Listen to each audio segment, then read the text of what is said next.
Hi everyone and welcome back. Our lives seem to be governed by time, and time can create such a pressure and put such a demand on us today. There is a time to eat, a time to play, a time to work, a time to sleep. There's a time to go to church.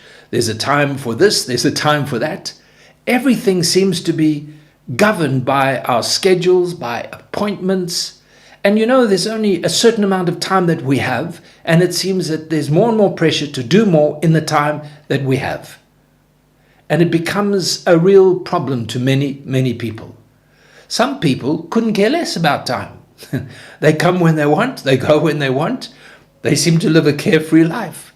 There are other people who are punctual to the extreme, obsessed with being on time and accomplishing everything in time. But what does the scripture says? I believe that when Paul writes in 2 Corinthians chapter 6, verse 1, he says, as God's co-workers, he's not just talking to the preachers or the elders, but he's talking to the church, you and I.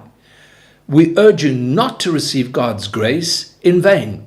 For he says, in the time of my favor, I heard you. And in the day of salvation, I helped you. I tell you, now is the time of God's favor. Now is the day of salvation. So there's an attitude that Paul is trying to bring across to us. Forget the time issue. The real issue is God's grace and God's favor.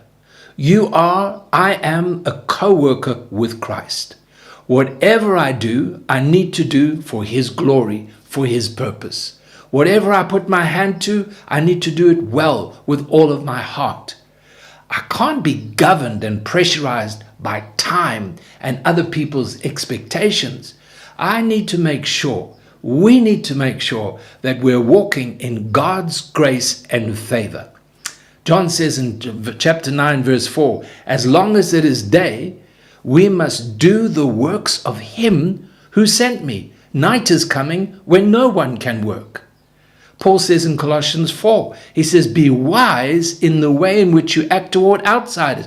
Make the most of every opportunity. So that's the attitude. I've got a certain amount of time each day, and I want to do what God wants me to do. I want to make sure that I'm living for him. I want to make sure that my life is an example for him. I don't want to just waste time on my flesh and my pleasure and doing what I want. I want to put him first in everything. I want to give him my time. May the Lord help us. God bless.